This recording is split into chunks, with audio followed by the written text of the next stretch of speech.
আল্লাহ তুমি আমারে গরিব বানাইছো, দেখা ছাড়া করণীয় আর কিছু নাই। দরিদ্র মানুষগুলো ডাক দে কয় রব্বি কারীম, ইমরুলরে তুমি ধনী বানাইছো, মাছ গোস্ত কেনে, বড় মাছটা কেনে, মুরগিগুলো কেনে, ওই কত বড় বড় রাজহাঁস কেনে, হাঁস কেনে, তুমি আমারে খাওয়ার তৌফিক দাও না। মনে মনে বড় কষ্ট পায়। এই রসুল বলছে তোমরা যখন রান্না করবা এমন কিছু গোপনে রান্না করবা যখন যেন মানুষের নাকে না যায় লাগে। বাজার যখন করবা গোপনীয় কায়দায় করবা, গরিবের নজরে যেন লাগে না। যদি গরিব মানুষ দেখতে পারে, যদি কষ্ট পায়, আমি আল্লাহ বড় কষ্ট পাই।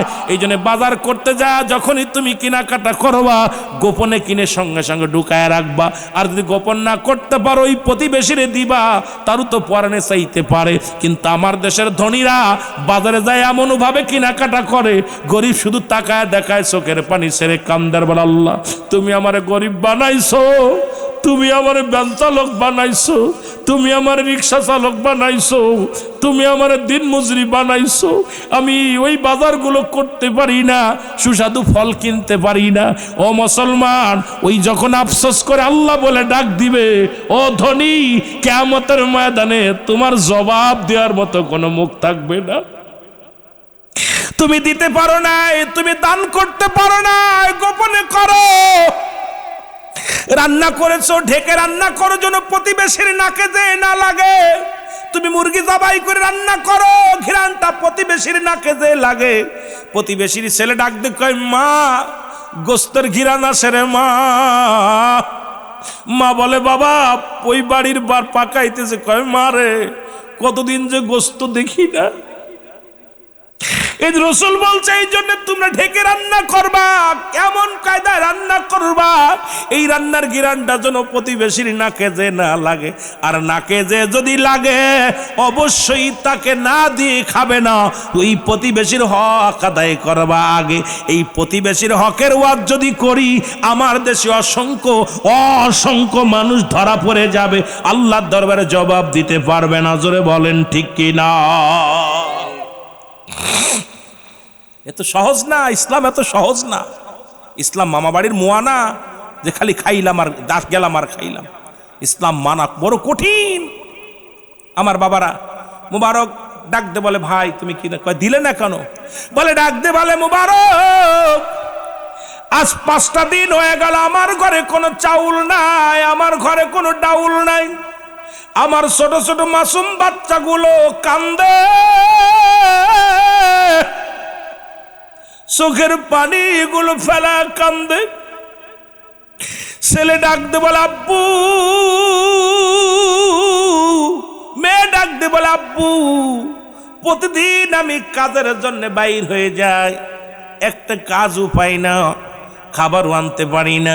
আজকে যাবার সময় আমার ছোট ছেলেটা ডাক দে বলে আব্বু আজকে যদি খাবার না আনতে পারো নির্ঘাত আমরা মারা যাব, আর সহ্য করতে পারি না রে আব্বু, আমাদের জন্য একটু খাবারের ব্যবস্থা করবা।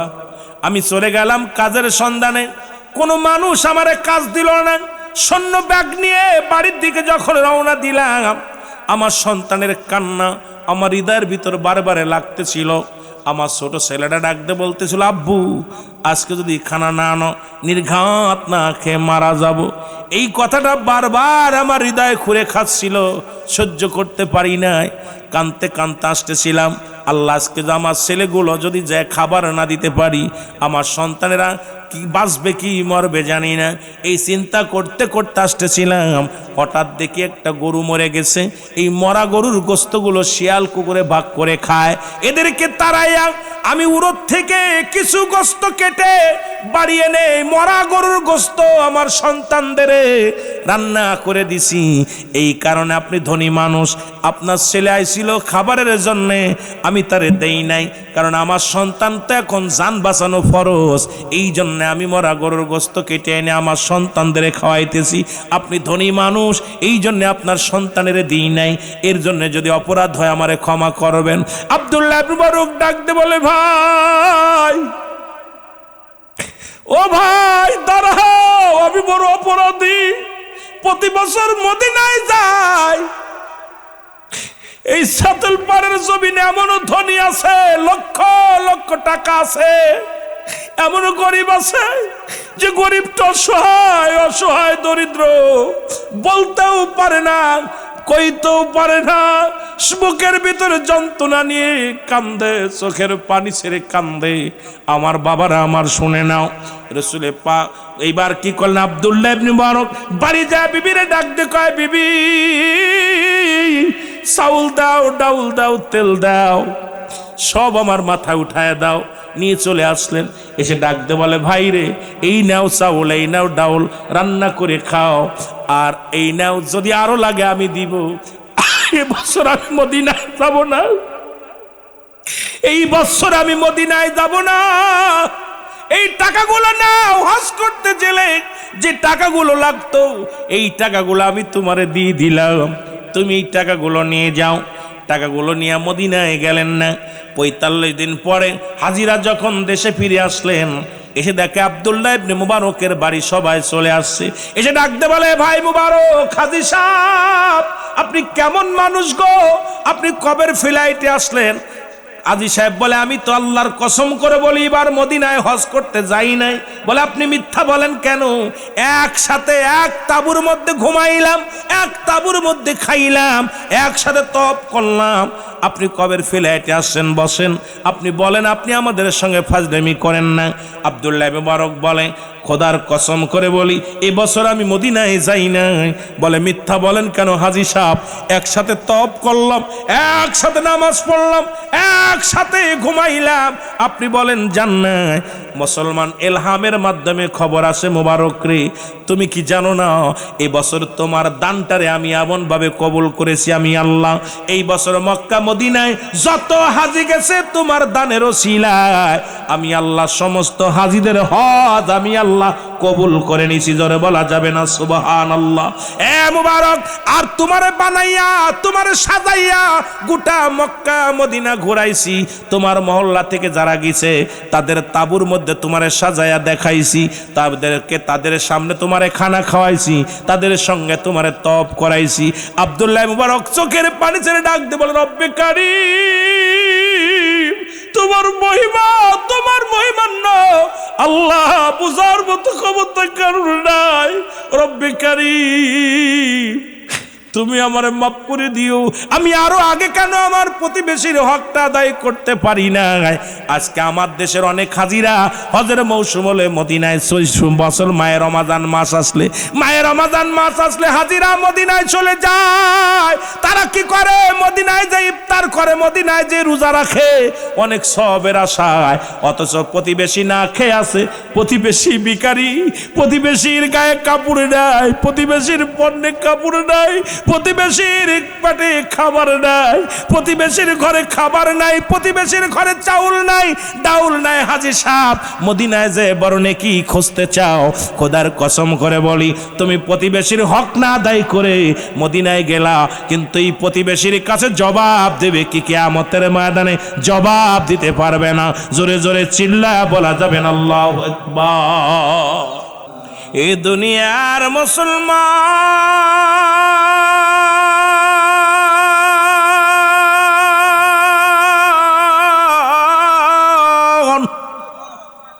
কয়েকটা কথা বলে আমি আলোচনা শুরু করব গো। যেহেতু মাহে রমজান মাসের আগে আর হয়তো এলাকার মধ্যে আর মাহফিল নাই, এই রমজান মাসে তিনটা ভাগে ভাগ করলেন। একটা হলো রহমত, আর একটা হলো মুসলমান মাগফিরাত, আর একটা হলো নাজাত। রহমত, মাগফিরাত, নাজাত এই তিনটা ভাগে ভাগ করলেন। রাসূল বলছে মানুষের এই রমজান মাস আসার আগেই ও মুসলমান এই মানুষের জীবন দশায় 50 বছর 60 বছরের জিন্দেগির মধ্যে গনিমতের মালের সঙ্গে 5টা জিনিস অবকাশ্য আপনার আমার ধরে রাখার জন্যে। 5টা নিয়ামত, এই 5টা নিয়ামত ছাড়া যাবে না। যেমন গনিমতের মাল পাইলে, যেমন সাহাবীরা যুদ্ধের ময়দানে যখন পরাজয় করলেন বাতিলদের, গনিমতের মাল যখন রাসূল নিতে বললেন, যে যেটা পারলেন তদ্রূপ তখন সেটা ধরে নিলেন। তদ্রূপ এই পৃথিবীর মধ্যে আপনার জীবন দশায় এই 50 বছরের 60 বছরের জিন্দেগির মধ্যে পাঁচটা অবকাশ আপনার জন্য জরুরাত। এই পাঁচটা জিনিস অবশ্যই আপনাকে পালন করতে হবে যদি আল্লাহর জান্নাতে যেতে চান, যদি শান্তিতে থাকতে চান। এই মাহে রমাদান মাস আসছে, এই মাসটা আমাদের জন্য অতি গুরুত্বপূর্ণ মাস। এই মাসের মধ্যে বরকতপূর্ণ আছেন, এই মাসের মধ্যে 20টা ফজিলাত আছে, সেই ফজিলাতগুলো আমাদের জানার দরকার। এরপরে আমি মূল আলোচনায় চলে আসব। আপনাদেরকে যুবক বাবারা সকলে ধৈর্য ধরে বসবেন। বাস্তবতা নিয়ে আলোচনা করব, সামাজিকতা নিয়ে আলোচনা করব। আমাকে বলেছেন হুজুর মেয়েদেরকে নিয়ে একটু বলবেন, যদি সময় পায় রব্বে কারিম দয়া যদি করে অবশ্যই বলার চেষ্টা করব। রব্বুল আলামিন যেন গোলামের জবান দেয়া সুন্দর কথা বলার তৌফিক দান করে। জোরে জোরে চিল্লায়া বলা যাবেন আল্লাহু আকবার। এ মুসলমান গভীর মনোযোগ। রাসূল বলছে এর মধ্যে 1 নাম্বার হলো যৌবন কাল রে। 5টা অবকাশ, যে 5টা জিনিস ধরে রাখতে হবে, গনিমতের মালের মতো পাইলে এটা ধরতে হবে, নিতে হবে। আমি আপনাদেরকে যে কথাগুলো বলি অনেক যুবক বাবারা আছেন, এই জন্য আপনাদের জানাইতে হবে। কারণ গত বছর এসেছিলাম, একটা চুলও পাকে নাই। এবছর অনেকগুলো চুলের মধ্যে পাকন ধরছে, তার মানে আর বুঝতে বাকি নাই আগামী বছর আসতে হয়তো বাঁচবো কি বাঁচবো না জানি না। যে কোনো মুহূর্তে মরণের চিঠি আসতে পারে। জোরে জোরে চিল্লায় বলেন ঠিক কিনা? এ যুবক, 1 নম্বরে হলো তোমার যৌবনকাল। রাসূল বলছে যৌবনকালের ইবাদত। এই 18 বছরের মানুষ, 16 বছরের যুবতীরা হবে জান্নাতি। যৌবন বয়সে ইবাদত বন্দেগী করলে সবচাইতে বেশি খুশি আমার আল্লাহ। যৌবন বয়সে একবার আল্লাহ বলবা, এই বুড়া বয়সে 1000 বার বলবা, সেই পরিমাণ ফায়দা লুটতে পারবা না। এই জন্য যৌবন বয়সের গুরুত্ব দিছে আমার আল্লাহ রব্বুল আলামিন। রাসূল গুরুত্ব দিছে যৌবন বয়সটাকে। এই বয়সটা পাইয়া যেন অবহেলায় না হারায়। জোরে জোরে চিল্লায়া বলা যাবেন আল্লাহু আকবার। 1 নম্বরে হলো যৌবনকাল। ও যুবক, এই যৌবনকালটা যদি কোনো ব্যক্তি দেখেন সরকারি কর্মকর্তা হন, আপনি সরকারি চাকরিজীবী হন, এই যৌবনকালে আপনি দুনিয়ার মধ্যে সরকারকে আপনার জীবনটা দিয়ে দিলেন, শেষ বয়সে হিসাব ভাতা পাইলেন। কিন্তু যৌবনকালটা ইবাদত বন্দেগী করলে সবচেয়ে রব্বে কারিম বেশি খুশি হয়ে যায়। এই জন্য রাসূল তো নিজেই বলছে, যে ব্যক্তি আমার কাছে 2টা ওয়াদা করবে, আমি নবী তারে হাত ধরে জান্নাতে নিয়ে যাব। 1 নাম্বার হলো 2 গালের মধ্যবস্তু যেটা জিহ্বা, আর একটা হলো 2 পায়ের মধ্যবস্তু যেটা লজ্জাস্থান, পুরুষ লিঙ্গ স্ত্রীলিঙ্গ। এই 2টা জিনিস যে ব্যক্তি অপচয় করবে না, ও মুসলমান বেহুদা খরচ করবে না, আল্লাহর নবী ওয়াদা করেছে আমি তারে জান্নাতে নিব। এখন রাসূলুল্লাহর সঙ্গে কি জান্নাতে যেতে চান কি চান না? এ যুবক, দিলের কান্ডা লাগা শোনো গো। এই যৌবন বয়সে যেটা সম্ভব, বুড়ো বয়সে সেটা সম্ভব নয়। এই যৌবন বয়সে যত রুকু সেজদা যত সঠিকভাবে দিতে পারবে, বুড়ো বয়সে এইরকম দিতে পারবে না। এই যৌবন কালে যা তুমি পারবা, বুড়ো বয়সে সেটা পারবা না। এই জন্য রাসূল বলছে, গুরুত্ব দিছে 5টা বিষয়ের উপরে। তার মধ্যে 1 নাম্বার হলো যৌবন কাল। এই যৌবন কালটা মুসলমান, এই যৌবন কাল সরকারে দিতে পারলে পেনশন দিয়ে দিবে। এই যৌবন কালে সম্পদ গুছাইতে পারলে বুড়ো বয়সে খাওয়া যাবে। এই যৌবন কালে ইবাদত বন্দেগী করলে, এই যৌবন বয়সের ইবাদত বন্দেগী নিয়ে রব্বে কারিমের কাছে যায় মুসলমান কৈফিয়ত দেওয়া যাবে। এই যৌবন কালের গুরুত্ব এই জন্য অনেক বেশি দিছে। এই যৌবন কালে মুসলমান গভীর মনোযোগ, এই যুবক বয়সেই, যুবতী বয়সেই রব্বে কারিমের বেশি বেশি গোলামি করতে হবে। জোরে জোরে চিল্লায় বলা যাবেন আল্লাহু আকবার। এ মুসলমান শোনে নাও, দিলের কান্ডা লাগা শোনো। বেশি বিস্তারিত আলোচনা করতে গেলে, একটা নিয়ে আলোচনা করতে গেলে সময় লাগবে, ঘন্টা 2 লেগে যাবে। শুধু আমি উদাহরণগুলো দিয়ে যাই। 2 নাম্বার হলো দুনিয়ার মধ্যে মুসলমান শুনে নাও, 2 নাম্বার হলো এবাদত, সুস্থতা মানুষের দেহের মধ্যে। মুসলমান এই সুস্থতা একটা বড় নিয়ামত। এই 5টা নিয়ামত পাইলে গনিমতের মলের মতো তোমরা আঁকড়ে ধরো। রসুল যেটা বলে গেছেন ভালো করে শুনে নাও মুসলমান। এই জৈবন বয়াস যেমন এবাদত বন্দেগীতে মশগুল হও, এইবার তুমি সুস্থতা থাকা অবস্থায় বেশি বেশি এবাদত করো। মুসলমান গভীর মনোযোগ। মুসা আলাইহিস সালামের কাছে আল্লাহ আল্লাহকে মুসা নবী ডাকতে বলে, রব্বে কারীম, ও আমার আল্লাহ, আপনি যদি আল্লাহ মুসা হন, আমি যদি আল্লাহ হই, আমার কাছে কি চাইবেন? আমার আল্লাহ কয়, নবী মুসা রে, তুমি কোশ্চিন কালো আল্লাহ হতে পারবা না। নবী মুসা কয়, রব্বুল আলামিন, তুমিও তো মুসা হতে পারবা না, তবে আপনার কাছে জানতে চাই, আপনি যদি সত্যি প্রকৃত, আপনি যদি নবী হন, আপনি যদি নবী হন, আমি যদি আল্লাহ হই, আমার কাছে আপনি কি চাইবেন? আমার আল্লাহ বলে, নবী মুসা রে, সর্বপ্রথম আমি চাইব শারীরিক সুস্থতা। এই যে রসুল বলছে তোমাদের যৌবন বয়স তো আছে, সেই সাথে যখন তুমি সুস্থতা থাকবে বেশি বেশি গনিমতের মালের মতো, এই সুস্থ বয়সে সুস্থ অবস্থায় বেশি বেশি রব্বে কারিমের গোলামি করবা। জোরে জোরে চিল্লায় বলেন মারহাবা। আজকে যার ডায়াবেটিস আছে তো নামাজ ঠিক মতো পড়তে পারে না, প্রস্রাব ফোটে ফোটে পড়ে। মুসলমান শুনে নাও, যার মাজায় ব্যথা ঠিক মতো রুকু দিতে পারে না, যার মাজায় ব্যথা, কানে ব্যথা, ওই অসুস্থ যে ব্যক্তি আছে সেই জানে তার শান্তি নাই, খেয়ে শান্তি নাই, বসে শান্তি নাই, ঘুমায় শান্তি নাই। এই রাসূল বলেছে তোমরা যখনই সুস্থতা থাকবে, এই সুস্থ দেহটারে গনিমতের মালের সঙ্গে তুলনা করেছে রাসূল, তোমরা বেশি বেশি করে ইবাদত করবা। যখন অসুস্থ হয়ে যাবা দেখবা নামাজ পড়তে ভালো লাগে না, খাইতে ভালো লাগে না, ঘুমাইতে ভালো লাগে না, অসুস্থ দেহ নিয়ে শরীর চলে না।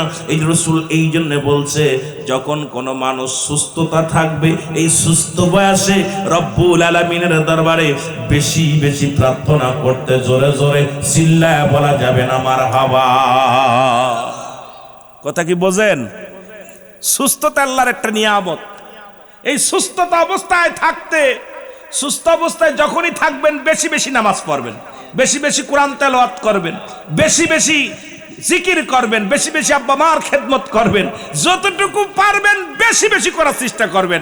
রাসূল গনিমতের মালের সঙ্গে তুলনা করছে যে সুস্থতা মানুষ যখন দেহটা ভালো থাকে, এই মানুষটা যেন এমন ভাবে আল্লাহর মশগুল হয়ে যায়, এমন ভাবে দ্বীনের পথে দায়ী হয়ে যায়, সে যেন দুনিয়ার অন্য কিছু বোঝে না, সে আখিরাতমুখী হয়ে যায়, সে যেন কবরমুখী হয়ে যায়, সে যেন আল্লাহমুখী হয়ে যায়, রাসূলমুখী হয়ে যায়। কিন্তু সুস্থ থাকলে খেলবেন তাস জুয়া, আর সুস্থ থাকলে পরের মেয়ের পাঁচ পাঁচ করবেন, বুড়া বয়সে আইয়া অসুস্থ হইয়া হাসপাতাল তাইয়া, মাজা চলে না, পেট চলে না, দাঁত নাই, সব নাই, অবসুস্থ হইয়া আল্লাহরে ডাকবেন, কাজে লাগবে না। এই জন্য সুস্থতা বড় একটা নিয়ামত। এই নিয়ামত পাওয়ার পর আপনারা বেশি বেশি ইবাদত বন্দেগী করবেন। রাজি আছেন তো?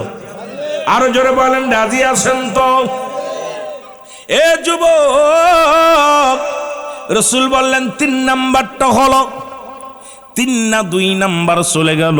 3 নাম্বার হলো অর্থ সম্পদ, টাকা পয়সা।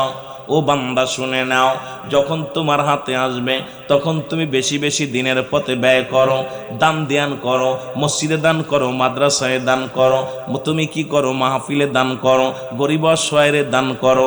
এই যখন তোমার হাতে টাকা পয়সা আসবে, ইনকাম আসবে, অর্থ আসবে, তখন তুমি কি করো, গনিমতের মালের মতো তুমি এগুলো কি করো, বেশি বেশি করে দান খয়রাত করো। এই বুড়া বয়সে যখন তুমি এই ধন সম্পদ, এই যৌবন কালে টাকা পয়সা গুছায় রাখছো, আজকে সন্তানাদি বিদেশে পাঠাইলা, সন্তান ডাক্তার হলো, ইঞ্জিনিয়ার হলো, বড় টাকার মালিক হয়ে গেল, ধন্না ধরে তাকায় থাকো 200 টাকার জন্য। বিকেল হলে ছেলের বলো 200 টাকা দাও, বাজারে যাব। এই 200 টাকার দান করবে কি আর নিজে খরচ করবে কি? যখন তুমি রোজগার করবে, এই সময় রাসূল বলছে গনিমতের মালের সঙ্গে তুলনা করছে।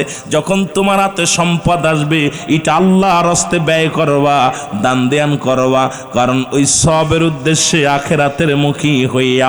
জোরে জোরে চিল্লায়া বলা যাবে না মারহাবা। কথা কি বোঝেন? সম্পদ রেখে দিচ্ছেন, ছেলে বাড়ি মেয়ে মেয়ে ছেলে যা সুরা একদম অপচয় করতেছে, ভাঙতেছে।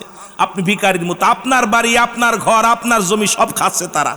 ভিখারির মতো বাজান আমারে 200 টাকা দাও না, তোমার বোন বাড়ি যাব, তোমার মামা বাড়ি যাব, 200 টাকা দাও, 500 টাকা দাও, ভিখারির মতো চাইতেছেন।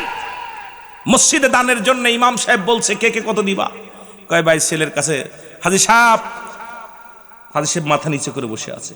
সারা জীবন কামাইলো হাজী সাহেব, সারা জীবন কামাইলো, এই অর্থ কি করলো? ছেলে হাজী সাহেবের ক্ষমতা নাই, লুস, একদম লো হয়ে গেছে, এমন লুস হয়েছে এখন বয়া থাকে। হাজী সাহেব পাশে তো একজন হাজী সাহেবের কি আর মুরদ আছে? ছেলে মেয়ে কহ ছেলেদের সাথে যোগাযোগ করে দেখি, ওনার সম্পদ সব বায়ের সম্পদ ছেলের কাছে জিগাইতেছে। ছেলে গুলো বাজান মসজিদ ইমাম সাহেব তো 500 টাকা ধরছে, এই নাও 100 টাকা নাও, দিয়ে দিও। 100 টাকা হাতের মধ্যে নিয়ে না পারছে দিতে, না পারছে বলতে। কারণ এই জন্য রাসূল বলছে তোমাদের অর্থ সবসময় আসবে না, অর্থ সবসময় মানুষের কাছে আসবে না। যখন অর্থ আসবে এটা দিনের পথে ব্যয় করার জন্য রাসূল বলছে গনিমতের মাল যেমন পাইলে তোমরা আঁকড়ে ধরেছ নিয়ে নিছ, তদ্রূপ তোমাদের কাছে যখন অর্থ আসবে টাকা পয়সা আসবে তখন দিনের পথে ব্যয় করো আল্লাহ আল্লাহ রাসূলকে সন্তুষ্ট করার জন্য। জোরে বলেন না মারহাবা, আর একটু জোরে বলেন না মারহাবা।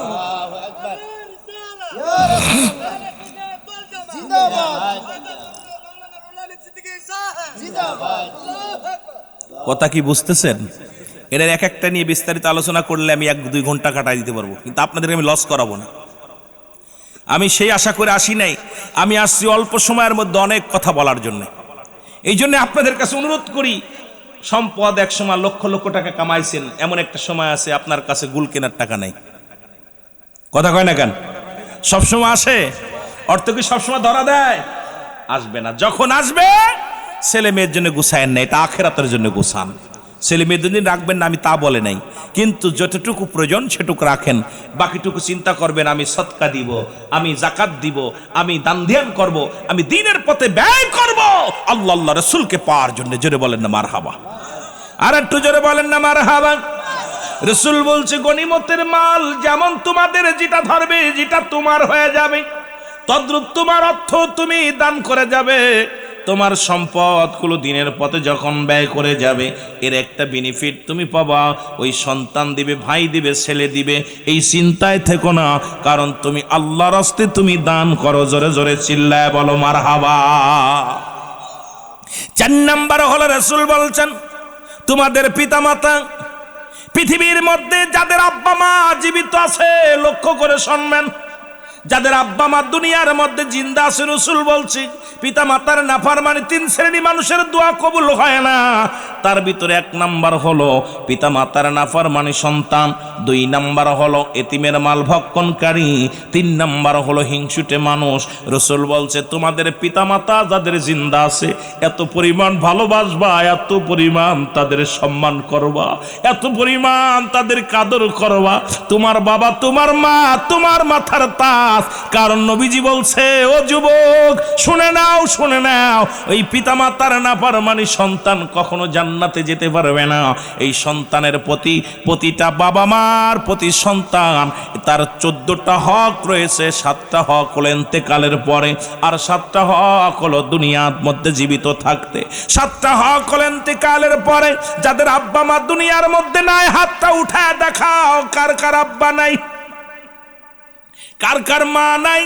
যাদের আব্বা মা কেউ নাই, আরে কেউ অনেক মানুষের আব্বা মা নাই, এতিম হয়ে গেছে।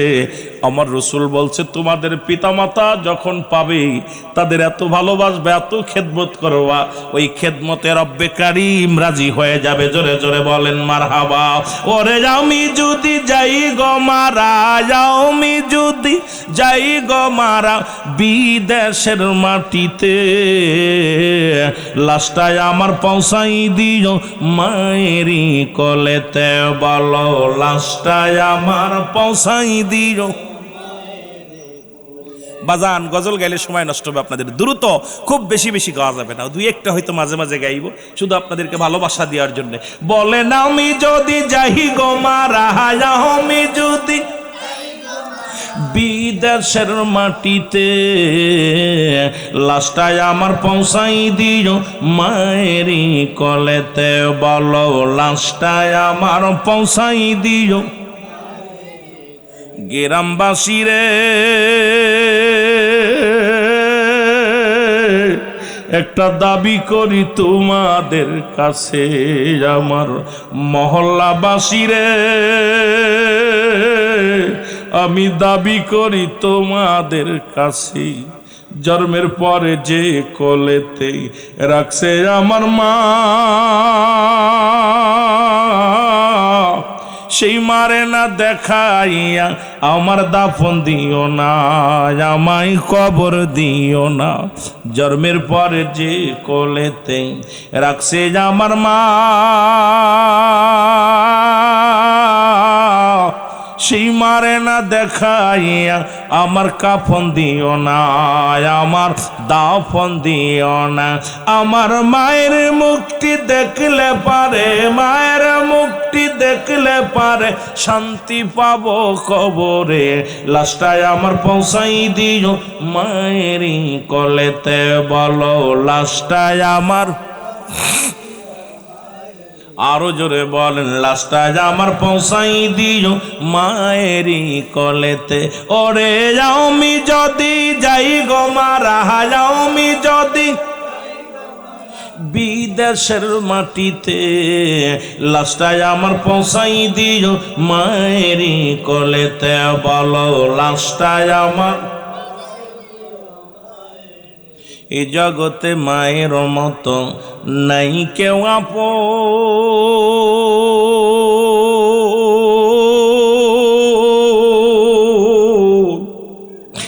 আমার সেই মারে না দেখাইয়া দিস না রে দাফন।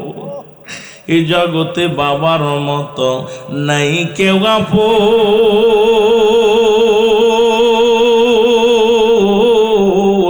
সেই বাবা মারে না দেখাইয়া দিস না রে দাফন, আমার করাস না দাফন। আমার মায়ের মুক্তি দেখলে একবার, আমার বাবার মুক্তি দেখলে একবার শান্তি পাবো কবরে, লাশটায় আমার পৌঁছাই দিও মায়েরই কলেতে, বলো লাশটায় আমার। আরো জোরে জোরে বলেন লাশটায় আমার পৌঁছাই দিও মায়েরই কোলেতে। ওরে আমি যদি যাই গো মারা, আমি যদি বিদেশের মাটিতে লাশটায় আমার পৌঁছাই দিও মায়েরই কোলেতে, বলো লাশটায় আমার। খালা বলো ফুফু বলো মায়ের মতো নয়,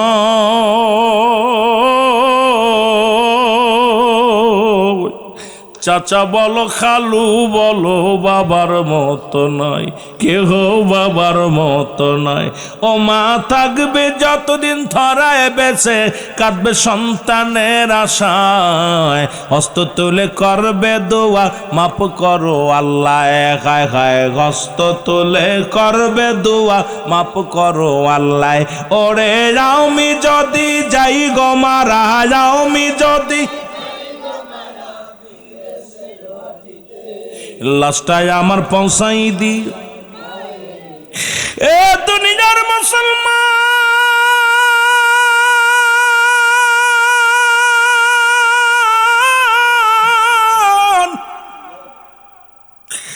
আমার নবী বললেন এই পৃথিবীর মধ্যে তোমাদের পিতা মাতা যখন বিদায় নেবে রে,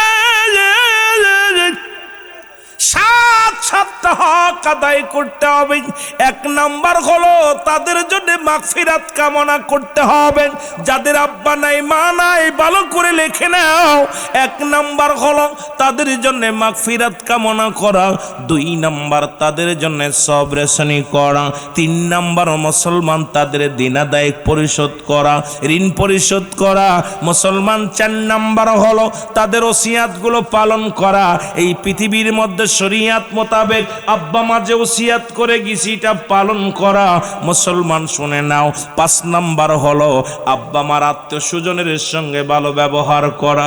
আজকে বাবার আত্মীয়, বাবার ভাই যারা আছে, আজকে অনেক বাতি যারা টাকার মালিক পাহাড় হয়ে গেছে, কিন্তু চাচার লগে ভালো সম্পর্ক নাই, খালার সঙ্গে সম্পর্ক নাই। রাসূল বলছে তোর আব্বা মারে যদি কবরে শান্তিতে রাখতে হয় এই 7টা হক আদায় করতে হবে। 5 নাম্বার হলো তোমার এই মুসলমান বাবা মার আত্মীয় স্বজনের সঙ্গে ভালো ব্যবহার করতে হবে, যোগাযোগ রাখতে হবে। 6 নাম্বার হলো তোমার বাবা মার আত্মীয় স্বজনের সাহায্য সহযোগিতা করতে হবে। আজকে অনেক ভাইরা লন্ডনে গেছেন, আমেরিকা গেছেন, মালয়েশিয়া গেছেন। আরে মুসলমান কোটি কোটি টাকা কামাইতেছো, বড় ব্যবসা করো, নিজের চাচা ভ্যান চালক, রিক্সা চালক, এই রমজান মাসে একটা খেজুর কেনার টাকা নাই, এই রমজান মাসে মুসলমান একটু ভালো ইফতার করার সুযোগ নাই। চাচার চোখের পানি পড়ে, চাচির চোখের পানি পড়ে, মায়ের আত্মের চোখের পানি পড়ে, তোর মতো ধনীর কপালে ছাতার বাড়ি। যুবক শুনে না, আমার রাসূল বলছে তোমার পিতা মাতার আত্মীয় স্বজনের সাহায্য সহযোগিতা করতে। আজকে আমরা ধনী হয়ে গেছি কিন্তু আত্মীয় স্বজনের ধার ধারি না, মার আত্মীয় চিনি না, বাবার আত্মীয় চিনি না, মার বোন খালারও চিনি না, খালাতো ভাই বোনটাও চিনি না। ও মুসলমান, পরিচয় দেওয়া লাগে।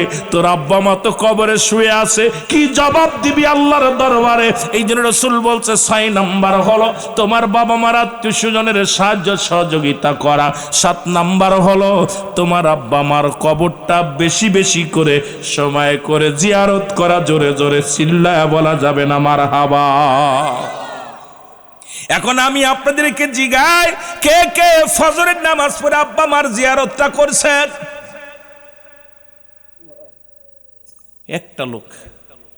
একটা লোক হাত উঠেছে। এগুলো মানুষের বাপ মা মারা গেছে, আইরে কপাল ফুরা। রাসূল বলছে বেশি বেশি করে আব্বা মার কবর জিয়ারত করতে। আর এই 2টা লোক, একটা উঠাইছে, এই জায়গায় একটা উঠাইছে, বাকিগুলো কেউ যায়নি। ওয়াজ শুনতে কেন আইছো? ওয়াজ শুনে লাভ কি? তোমার বাবা তোমার মার পাশে দাঁড়ানোর সুযোগ পাও নাই, তোমার আব্বা মার জিয়ারত করার সুযোগ পাও নাই। আসরে কে কে গেছেন? আসরে ওই একজন। আহা, আপনারা মনে করছেন আপনারা শান্তি থাকবেন? মৃত্যু ব্যক্তি অভিশাপ দিলে ওই সংসারে শান্তি হয় না, সংসার উন্নতি হয় না। আব্বা মা যখন কষ্টে থাকে কবরে, ওই সংসারে লক্ষ লক্ষ টাকা কামাইবেন, উন্নতি হবে না, স্বামী স্ত্রী মহব্বত থাকবে না, সন্তান আপনার কথা শুনবে না, মেয়ে আপনার মুখ হাসাবে, ছেলে আপনার মুখ হাসাবে, মানুষ আপনাকে অবহেলা করবে, সমাজের মধ্যে আপনি মর্যাদাপূর্ণ ব্যক্তি হবেন না, কারণ আপনার পিতামাতা কবরে কষ্টে আছে, কষ্টে আছে। কোথায় আসলাম ওয়াজ করতে? আহারে, এই জমিনের ভিতরে মানুষগুলো এত নিষ্ঠুর, আব্বা মার জন্য দেয় নেই, সবাই কবরে বসে বসে সারাদিন বড় অপেক্ষা আছে, আমার ছেলে, আমার মেয়ে, আমার প্রতিবেশী, আমাকে ভুলে যেও না। এই 7টা হক আপনারা আদায় করতে পারেন। এই 7টা হক, ইন্তেকালের পরে হলো 7টা হক, সর্বশেষ হকটা হলো আব্বা মার কবরটা রাসূল বলছে বেশি বেশি করে জিয়ারত করতে। জোরে বলেন না মারহাবা। সময় ফেলে নামাজ, ওয়াজ শেষ করে কবরের পাশে দাঁড়াবেন। ওয়াজ শেষ করার পর বাড়িতে যাওয়ার আগে আব্বা মার কবরের পাশে ওযু করে দাঁড়ায়া আস্তাগফিরুল্লাহ 7 বার পড়বেন, সূরা ফাতিহা 3 বার পড়বেন, সূরা ইখলাস 10 বার পড়বেন, দুরূদ শরীফ 11 বার 11 বার পড়িয়া বা 3-4 বার পড়ে আল্লাহর দরবারে হাত উঠায় রব্বিরহামহুমা কামা রব্বায়ানি সগীরা। পারবেন না? যদি না পারেন, আল্লাহ আমার আব্বা শুয়ে আছে মাফ করে দাও, আল্লাহ আমার মা শুয়ে আছে মাফ করে দাও। এটা পারবেন নি? কথা বলেন, পারবেন? আপনি ওই দোয়া না পারেন, কিছু বলবেন, আল্লাহ আমার আব্বা মা আমার মানুষ করতে, দুনিয়ায় আনার জন্য অনেক ভূমিকা পালন করেছি, কত কষ্ট করছে আমার জন্য, আল্লাহ আমার আব্বা শুয়ে আছে, মা শুয়ে আছে, আল্লাহ তুমি মাফ করে দাও। এটাও কি করতে পারবেন না? যা পারবেন তাই বলবেন। এই 14টা হকের মধ্যে আর 7টা হক আছে জীবিত থাকতে, এটা একটু পরে কই, আস্তে আস্তে আলোচনার মধ্যে যায়। এমন আলোচনা শুরু করলাম যে আলোচনা শুরু করছি এইটারে নিয়ে বিস্তারিত করতে গেলে 4-5 ঘন্টা দরকার। যত তাড়াতাড়ি পারি আলোচনা, যেহেতু সংক্ষিপ্ত আকারে যতটুকু পারি, আল্লাহ কবুল করুক। সকলে বলুন আমিন। আরো জোরে বলেন আমিন। মদিনা যাইতে পারলাম না, মদিনা মদিনা যাইতে পারলাম না মদিনা আমি অসহায় তাই এত দূরে রই আমি অসহায় তাই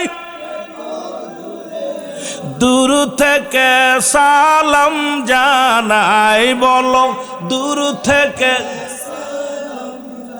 নাই মদিনা যাইতে পারলাম না মদিনা এ দুনিয়ার মুসলমান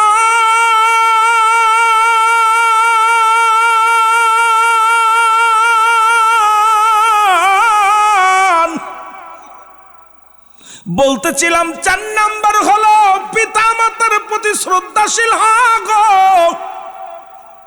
রাসূল বলছে গনিমতের মালের মত আব্বা মাজারা পাইলা আজকে অনেকেই বাবার মুখটা দেখে নাই অনেকেই মার মুখটা দেখে নাই অনেক সন্তানেরা জন্ম নিয়ে মার বার দেখতে পায় নাই বাবার মুখটাও দেখে নাই জনম দুঃখিনী মা বাবারে যারা হারাইলাম এই দুনিয়ার মধ্যে তাদের মতো এতিম আর দুনিয়ার মধ্যে নাই রাসূল বলছেন সাহাবীরা রে তোমরা যদি তোমার পিতা মাতার মুখের দিকে মায়ের নজরে তাকাও তোমার আমল নামে একটা কবুল হজের সব লেখা হয়ে যাবে শুধু মার মুখের দিকে তাকাইছেন মায়ের নজরে বাবার মুখের দিকে তাকাইছেন মায়ের নজরে সঙ্গে সঙ্গে একটা কবুল হজের সব লেখা হয়ে যাবে আজকে মা বাবার লাঞ্ছিত হয় সন্তানের হাতে কত সন্তানের নির্যাতন সহ্য করতে না পায় বাবা বিষ খেয়ে আত্মহত্যা করে সন্তানের নির্যাতন সহ্য করতে না পারিয়া বাবা মানুষের বাড়ি বাড়ি কাজ করে খায় ভিক্ষা করে খায় ওরে যুবক পৃথিবীর মধ্যে যতই তুমি কামেলে মুকাম্মেল হও না কেন মদিনার ইমাম হও না কেন খোদার কসম এই পিতামাতার যদি তুমি অবাধ্য সন্তান হও তোমার কপালটা পড়ে যাবে জান্নাত পাবা না ওরে কেমন সম্মান করেছে আমার নবীজি শুনে একটু শুনে নাও আমার বাবারা শুনে নাও রহমতের নবীর কদমে জনক এক মহিলা আসলেন রাসূলুল্লাহ দেখে তারে দাঁড়ায় পড়লেন নবীজির সঙ্গে কথা বললেন নবীজি রাসূল পাক সাল্লাল্লাহু আলাইহি ওয়াসাল্লামের রুমাল মুবারক বিছায়া দিলেন মহিলা রুমালের পরে বসলেন নবীর সঙ্গে কথা বললেন এবং যখন মহিলা উঠে দাঁড়াইলেন আমার নবীজিও দাঁড়াইলেন যতক্ষণ পর্যন্ত চোখের আড়াল হলো না রাসূল পাক সাল্লাল্লাহু আলাইহি ওয়াসাল্লাম ততক্ষণ পর্যন্ত পথের দিকে তাকায় আছে এবার যখন আড়াল হয়ে গেলেন নবীজি বসলেন সাহাবীরা বলে ইয়া রাসূলুল্লাহ ইয়া হাবিবাল্লাহ এই জনক মহিলা কে গো যার সম্মানে আপনার নিজের চাদর মোবারক বিছায়া দিলেন যার সম্মানে আপনি দাঁড়াইলেন আমার নবী চোখের পানিগুলো ছেড়ে বলে সাহাবীরা রে উনি আর কেউ নয় উনি আমার দুধমা হালিমাতুস সাদিয়া একজন দুধমাকে কেমনে সম্মান করতে হয় রাসূল সেটা শিখায়া গেছে রে এমনি নবীজি বলে নাই হায়াতি খায়রুল লাকুম আমার হায়াতের জিন্দেগিটা আমার উম্মতের জন্য কল্যাণ স্বরূপ এই পৃথিবীর মধ্যে রাসূল আর উম্মতের মঙ্গলের জন্য কল্যাণের জন্য রাসূল বলে উম্মতিরা রে আমি নবী দুনিয়ার মধ্যে আগমন করলাম উম্মতের কল্যাণের জন্য উম্মতের মঙ্গলের জন্য আমার নবীকে আবার দুনিয়া থেকে বিদায় নিলাম ও ফাতি খায়রুল লাকুম ও মায়াতি খায়রুল লাকুম নবী কা উম্মতিরা রে আমি নবী দুনিয়া থেকে বিদায় নিলাম এটা আমার উম্মতের জন্য কল্যাণ স্বরূপ সুতরাং যে নবীর মহব্বত যে নবী শিক্ষা দিলেন আজকে সেই পিতামাতার প্রতি রাসূল বলছে গনিমতের মালের মতো সবার কপালে মা আসে না সবার কপালে বাবা জোটে না চিরদিন বেঁচে থাকে না যখন তোদের আব্বা মা পাবি এমন ভাবে খেদমত করবি রে এই জন্য রাসূল বলছে দুনিয়ার মধ্যে জীবিত থাকতে 14টা হকের মধ্যে 7টা হক এক নম্বরে হলো তাদেরকে মুসলমান তাদেরকে সম্মান করতে হবে এক নম্বরে হলো তাদেরকে এমন সম্মান করতে হবে কিসের রাজা কিসের মন্ত্রী কিসের এমপি কিসের পীর সাহেব কিসের মৌলভী সাহেব কারণ পৃথিবীর মধ্যে আমার বাবা আমার কলিজার টুকরা আমার মা আমার কলিজার টুকরা আমার মা আমার মাথার তাজ আমার বাবা আমার মাথার তাজ। রাসূল বলছে 1 নম্বরে তাদেরকে মর্যাদার আসনে 1 নম্বর তাদের শ্রদ্ধা করতে হবে, তাদের মর্যাদার আসনে বসাইতে হবে, তাদের সাথে কোনো তুলনা হবে না। 1 নম্বর তাদেরকে মর্যাদা দিতে হবে রে মুসলমান। 2 নম্বর তাদের মনে প্রাণে ভালোবাসতে হবে। ওই লিপসন ভালোবাসলে চলবে না।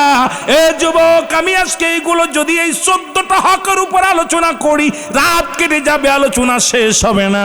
2 নাম্বার হলো মুসলমান, তাদেরকে মনে প্রাণে ভালোবাসতে হবে। 3 নাম্বার হলো মুসলমান, শুনে নাও, তাদেরকে সুখে শান্তিতে রাখতে হবে। কোন কাজ করলে তোমার বাপ সুখী হয়, কোন কাজ করলে তোমার মা সুখী হয়, সেই সুখে শান্তিতে রাখতে হবে রে মুসলমান। 4 কথা মেনে চলতে হবে, তাদের কথার বাইরে চলা যাবে না। বাবা মা যখন যে হুকুম দিবে একমাত্র জিনা ব্যতীত, যদি জিনা করতে বলে এইটা করা যাবে না। ও যুবক, আবার আজকে দেখলাম, বড় কষ্ট পাইলাম, আমার দেশের ফেনীর মধ্যে এক মহিলা, তার স্বামী বারণ করছে, তুমি খবরদার তুমি ভোট দিতে যেও না। উনি মহিলা গাদ্দাবি করে ভোট দিতে গেছে। এই মহিলা তো নিজের স্বামীর অদাবন্য করেছে, নিজেই পাপী হয়ে গেছে, জাহান্নামী। এখন সরকারি আইন কি হলো জানার বিষয় না, স্বামীর হুকুম একমাত্র অমান্য করা যাবে। স্বামী যদি জিনায় লিপ্ত হতে বলে এটা করা যাবে না। মুসলমান, বাকিগুলো স্বামী যদি নামাজ পড়তে ডিস্টার্ব করে, এটাও যদি না করে গুনাহ হবে না। স্বামীর হুকুম মানে নাই। ওই মহিলা যতই তুমি আজকে বড় মাতবাড়ি করার বুরকা পরো, শুনে নাও, স্বামীর হুকুম অমান্য করার কারণে তুমি জাহান্নামী। তোমাকে তো তালাক দিয়েছো শরীয়ত মোতাবেক, ঠিক আছে। এখন সরকারি আইন যদি অন্য উল্টা দেয়, কিছু তো করার নাই। যদিও বাংলাদেশ এটা মুসলিম রাষ্ট্র, সেই আইনের অনুযায়ী তুমি তালাক হয়ে যাও। স্বামীর কথা মান্য করার সঙ্গে সঙ্গে স্বামী যদি তালাক দিয়ে দেয়, এর জন্য কোনো দোষণীয় নাই, কারণ তুমি নিজেই পাপিষ্ঠ মহিলা, তুমি স্বামীর কথা মান্য করেছ, তুমি নিজেই গুনাহগার হয়ে গেছো। জোরে জোরে চিল্লায় বলো ঠিক কিনা। কত বড় বিয়াদব! স্বামী বলছে তোমাকে যেতে হবে না, ও বেগানা পুরুষের মধ্যে ড্যাম্মা যা ভোট দিতে গেছে। যদি এই কথাগুলো বলি হয়তো অনেকের গায়ে লাগবে। খোদার কসম, বেগানা পুরুষের চেহারা দেখা হারাম, বেগানা নারীর চেহারা দেখা হারাম। এই ওয়াস্ত বাংলাদেশে করা যাবে না। যাদের সঙ্গে দেখা করা জায়েজ, তাদের সঙ্গে বিয়ে করা হারাম। যাদের সঙ্গে দেখা করা জায়েজ, তাদের সঙ্গে বিয়ে করা হারাম, হারাম, হারাম। যাদের সঙ্গে দেখা করা হারাম, তাদের সঙ্গে বিয়ে করা জায়েজ। আজকে তুমি ভোট কেন্দ্রে গেলা, বেগানা পুরুষ দেখলা, তোমার স্বামী বারণ করছে, ইসলামের বিধান মেনে যদি বারণ করে, তোমার স্বামী ইসলাম সঠিক মানছে, তোমার স্বামী ইসলামের বিধান মানছে, তুমি স্বামীর কথা অমান্য করে, তুমি তোমার স্বামীকে অপেক্ষা না করে, স্বামীর হুকুম অমান্য করে তুমি বাইরে গেছো, তোমার জন্য তালাক তোমার স্বামীর যা ফরজ হয়ে গেছে। যদি বলেন ঠিক কিনা। এইটা নিয়ে আবার খুব লাফালাফি করতেছে মহিলা। অধিকাংশ নারী জাহান্নামে যাবে স্বামীর কথা অমান্য করার কারণে। আমি যাব যদি সময় পাই, যদিও আমার মুরব্বী বলছে যে বাদান একটু দিকে টাচ দিও, দেখা যাক দৌড়াইতে কোন দিকে যাওয়া যায় 12টা পর্যন্ত, ঠিক কিনা। একটু মহব্বতের সঙ্গে আল্লাহুম্মা সাল্লি আলা আর নবিয়ানা শাফিয়ানা নবিয়ানা। আদম যখন মাটি পানি মরণ নবীজি খোদা রাসূল। আদম যখন মাটি পানি মরণ নবীজি খোদা রাসূল। তার উপরে পড়েন দুরুদ, তার উপরে পড়েন দুরুদ। আল্লাহ ফেরেশতা কুল আল্লাহুম্মা নবিয়ানা শাফিয়ানা صلوا عليه وسلموا تسليما صلوا عليه وسلموا تسليما পাক কালামের ঘোষণা নবীর উপর পড়েন দুরুদ, নবীর উপর পড়েন দুরুদ। আল্লাহ পাকের ঘোষণা আল্লাহুম্মা সাল্লি আলা জোরে আর নবিয়ানা শাফিয়ানা নবিয়ানা। আর জোরে বলেন আল্লাহুম্মা সাল্লি আলা।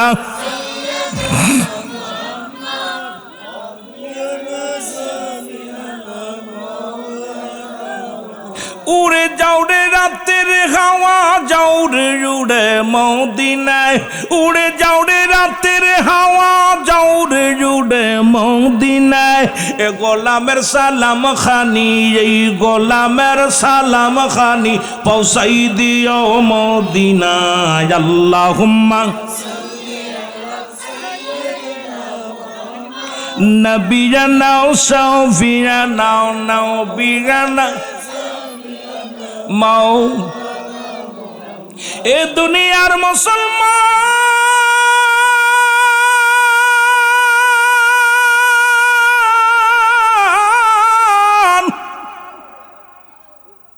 3 নম্বর মুসলমান, 5 নম্বর 4 নম্বর বলতেছিলাম, পিতা মাতাকে পাইয়া অবহেলা করে যাবে না, তাদের সম্মান করতে হবে। আর ওদের কথা বলতে যাইয়া মনে হয় 4 নম্বরে গিয়েছিলাম, তাদের কথা মেনে চলতে হবে, তাদেরকে সুখে শান্তিতে রাখতে হবে। 5 নম্বর হলো তাদের সুখে শান্তিতে রাখতে হবে। 6 নম্বর হলো মুসলমান শুনে নাও, এই পৃথিবীর মধ্যে তাদের প্রয়োজনীয়তা পূরণ করা লাগবে। 7 নম্বর হলো বাবা মার সঙ্গে মুসলমান এই দুনিয়ার মধ্যে বেশি বেশি যোগাযোগ করতে হবে। রসুল বলছে তুমি তোমার আব্বা মার সঙ্গে বেশি বেশি করে যোগাযোগ করবা। বিদেশে আসো, ঘন্টার পর ঘন্টা বল লগে কথা বলো, ওই মুসলমান ছেলের লগে কথা কও, মেয়ের লগে কথা কও।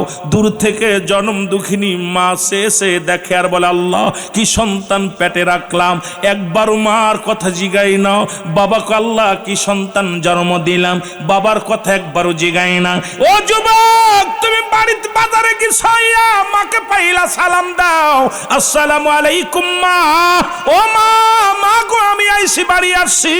তুমি বাজারে থেকে এসে বলো মা বাড়ি আইছি, হাট থেকে বাড়ি এসে বলো মা বাড়ি আইছি। বিদেশ থেকে ফোন দাও, ঢাকায় চাকরি করা এসে আগে মা বাবার খোঁজ নাও।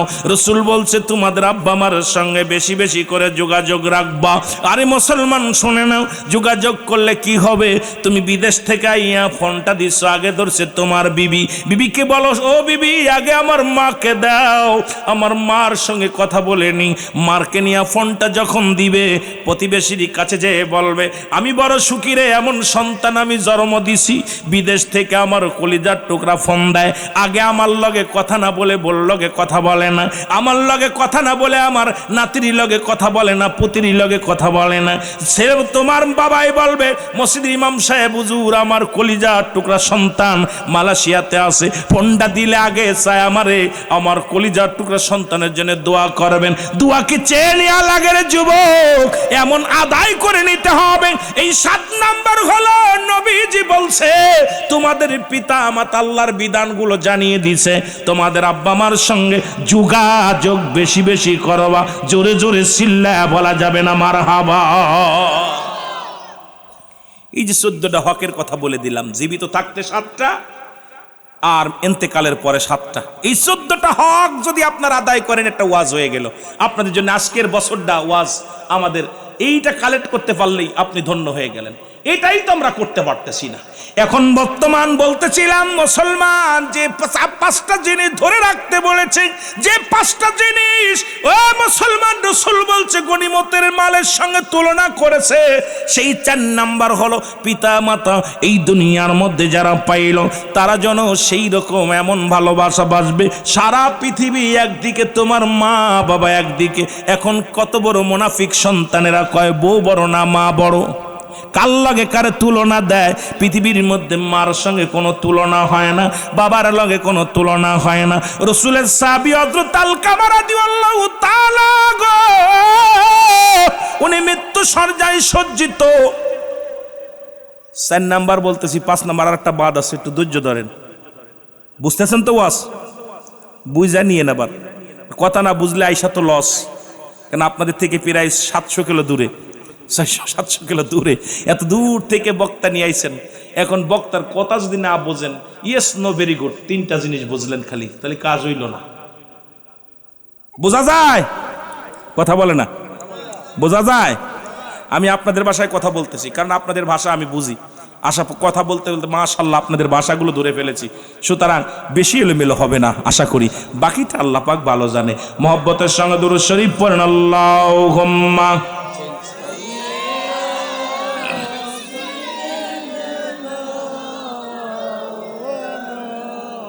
আরো জোরে বলেন আলা আলি সাইয়্যিদিনা।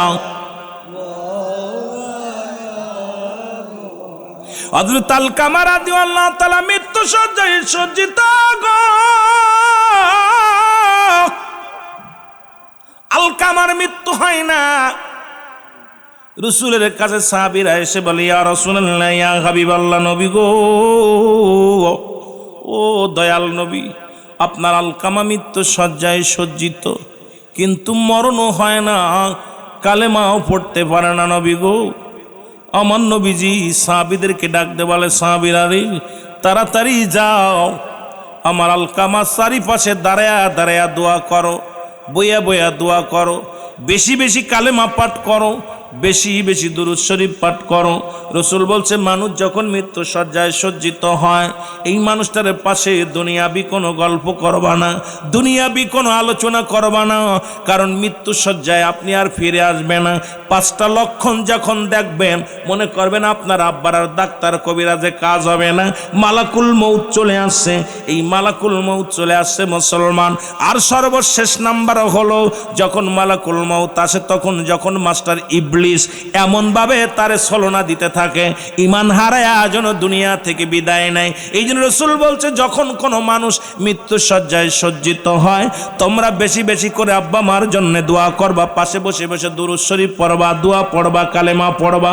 আলকামার জন্য সাহাবীরা বলে, আমার নবী বলে, সাহাবীরা রে, তোমরা যাও, আমার আলকামার চারিপাশে দাঁড়ায়া দাঁড়ায়া দোয়া করো, বইয়া বইয়া দোয়া করো, বেশি বেশি করে কালেমা পড়ো, কোরআন শরীফ তেলাওয়াত করো। সারাদিন অতিবাহিত হয়ে গেল, কিন্তু আলকামার মৃত্যু হয় নাই।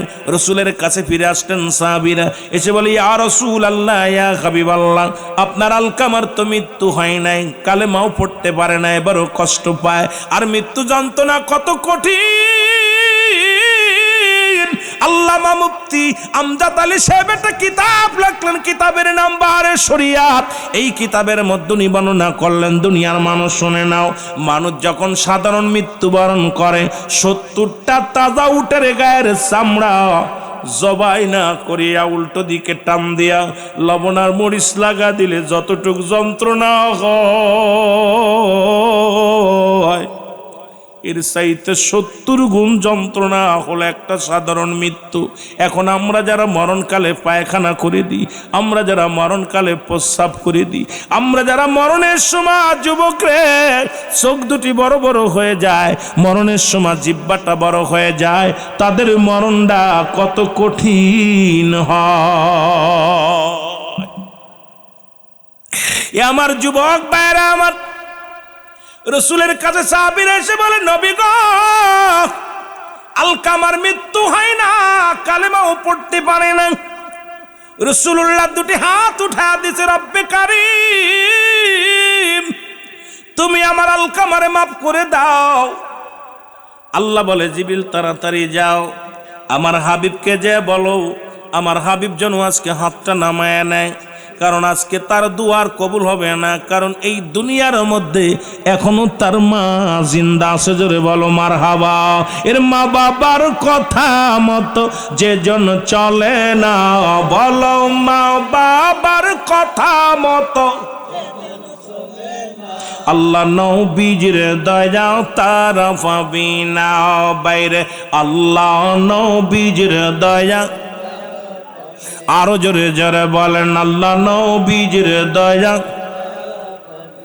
মা বাবা তোর অতি আপন, তাদেরকে করো যতন, মা বাবা তোর অতি আপন, তাদেরকে করো যতন। মার কলি যাই দুঃখ দিলে আল্লাহ সহে না, বলো মার কলি যাই দুঃখ দিলে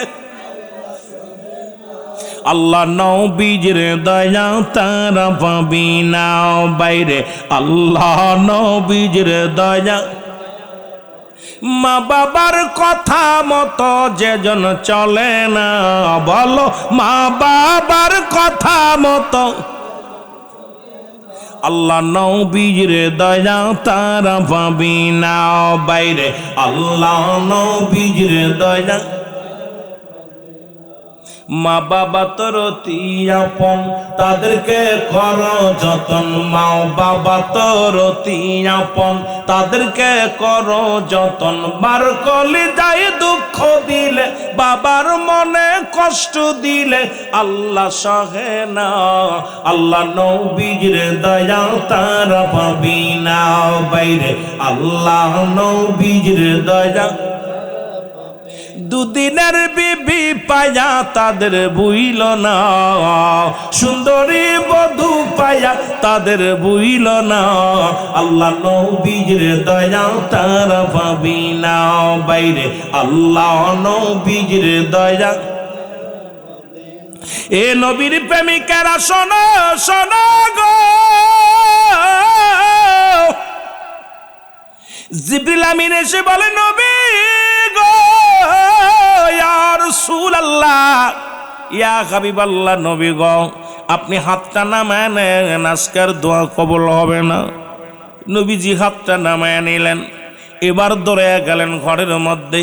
সালাম দা, আসসালামু আলাইকুম হালাল বাইত, আসসালামু আলাইকুম হালাল বাইত। ভিতর থেকে আওয়াজ আসে ওয়ালাইকুম আসসালাম। নবীজি বলেন মা, মা গো আমি মুহাম্মাদুর রাসূলুল্লাহ সাল্লাল্লাহু আলাইহি ওয়াসাল্লাম, আমি আপনার ঘরে আসি। আমার নবীজির কথা শুনিয়ে আলকামার মা ডাক দে বলে মুহাম্মদ সাল্লাল্লাহু আলাইহি ওয়াসাল্লাম আপনি আইছেন, কেন আসছেন? কয় মা গো আমার আলকামা কি দুনিয়ার মধ্যে কোনো অপরাধ করেছে? ডাক দে বলে ইয়া রাসূলুল্লাহ, ইয়া হাবিবাল্লাহ, খোদার কসম আমার জানা মতে আমার আলকামা জীবনে এক ওয়াক্ত নামাজ ছাড়ে নাই। খুব খেয়াল করবেন, আমার আলকামা জীবনে একটা হজ কবুল, একটা হজ কাজা দেন নাই। আমার আলকামা একটা মুস্তাহাব আমল কাজা করেন নাই। আমার আলকামা জীবনে একটা গালি দেয় নাই। আমার আলকামা দুনিয়ার মধ্যে একটা রোজা কাজা দেয় নাই। আমার আলকামা বড় আমলদারি রে।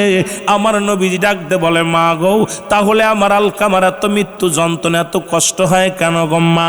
এরে ডাক দে বলে মা, তুমি আমার আলকামারে মাফ করে দাও, কারণ আল্লাহ রাব্বুল আমিন আমাকে জানাইছে তুমি ঘরের মধ্যে এখনো জীবিত আছো। সুতরাং মা গো তোমার আলকামারে তুমি মাফ করে দাও। আলকামার মা ডাক দে বলে আল্লাহর নবী,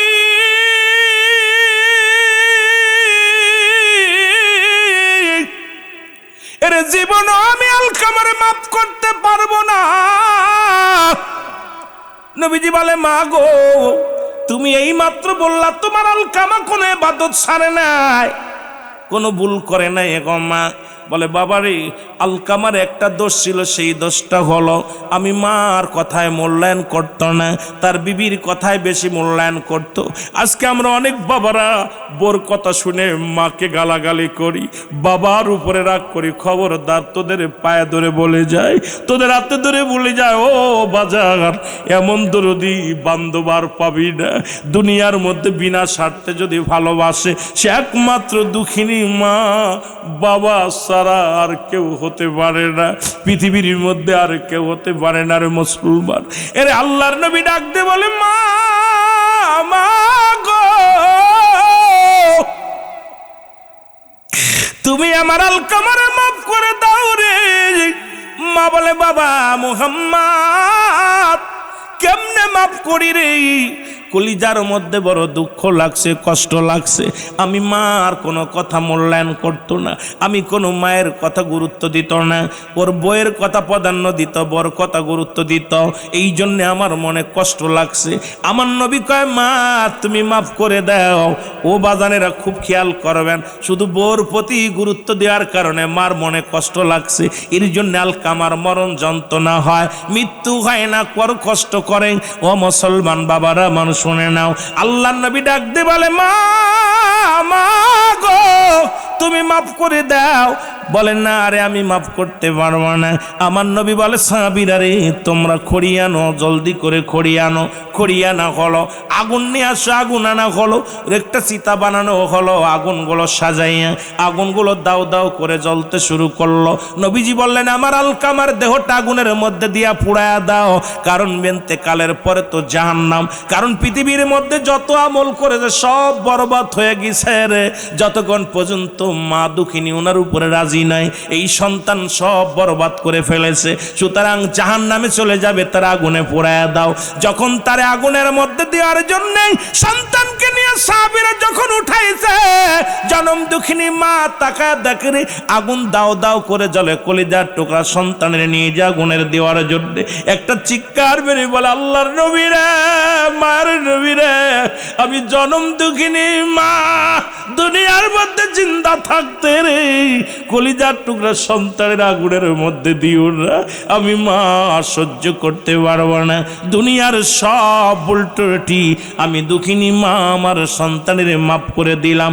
সঙ্গে সঙ্গে আলকামার জবান দিয়ে কালিমা বাইর হয়ে গেছে, লা ইলাহা ইল্লাল্লাহু মুহাম্মাদুর রাসূলুল্লাহ সাল্লাল্লাহু আলাইহি ওয়াসাল্লাম। মহব্বতের সঙ্গে দুরূদ শরীফ পড়ুন, আল্লাহুম্মা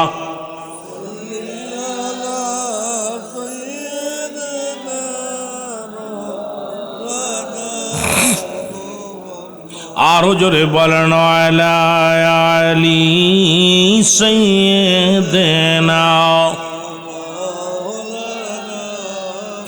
এ দুনিয়ার মুসলমান,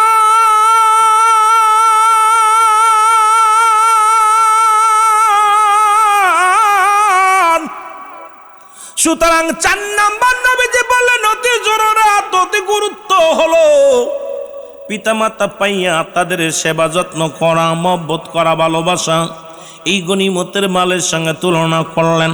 5 নাম্বার হলো মাহে রমজান। জোরে জোরে চিল্লায় বলা যাবে না মারহাবা? আর একটু জোরে জোরে চিল্লায় বল আল্লাহু আকবার। এই যে ব্যক্তি মাহে রমজান মাস পেল, সেজন্য অন্য মাসের তুলনায় বেশি বেশি দান খয়রাত করে, সেজন্য বেশি বেশি ইবাদত বন্দেগী করে। নবীজি বললেন ওই গনিমতের মালের সঙ্গে তুলনা করলেন মাহে রমজান মাস। কারণ আপনার জীবনে এই বছরটা আসছে মাহে রমজান, আগামী বছর নাও আসতে পারে। এই মাসের মধ্যে 3টা গুরুত্ব বিষয় দিছে, একটা হলো রহমত, একটা হলো মাগফিরাত, একটা হলো নাজাত। এই মাহে রমজান মাসের গুরুত্ব রাসূলুল্লাহ বলছে, মুসলমান শুনে নাও। এই মুসলমান 20টা মোট ফজিলাত, এই ফজিলাতের কথা বর্ণনা করতে গেলে সময় লাগবে, তবু একটু বলে যায়। 1 নাম্বার হলো রাসূল বলছে সবচেয়ে বড় ফজিলাত, সবের কাজ, বড় নেকির কাজ হলো 1 নাম্বার। রাসূল বলছে তোমরা রমাদান মাসের রোজা দেখে রোজা রাখবা, রোজা ছাড়বা। রমজান মাসের রোজা যখন চাঁদ দেখবা, চাঁদ দেখে রোজা রাখতে বলছে আমার রাসূল। কিন্তু এখন তো আমরা চাঁদ দেখার জন্য পাগল নয়। আমরা ছোট্টবেলা যখন রোজার চাঁদ দেখার জন্য, ঈদের চাঁদ দেখার জন্য ঘন্টার পর ঘন্টা মুসলমান পশ্চিম আকাশের দিকে তাকায়া থাকতাম। এখন থাকি শুধু মিডিয়ার দিকে তাকায়া, কখন মোবাইলে নিউজ আসবে, আগামীকাল সেহরি খাবা, আগামীকাল তোমরা রোজা রাখবা। না রে মুসলমান না, আমার নবী বলছে তোমরা চাঁদ দেখে রোজা রাখো। 1 নাম্বার ফজিলাত হলো, মোট হলো 20টি ফজিলাত। এই 20টি ফজিলাতের মধ্যে 1 নাম্বার হলো রোজা মুসলমান ওই চাঁদ দেখতে হবে। দ্বিতীয় হলো যখন চাঁদ উঠবে তখনই রোজা রাখতে হবে ও মুসলমান। 2 নাম্বার হলো রোজা রাখতে হবে। 3 নাম্বার হলো ইফতারি করতে হবে।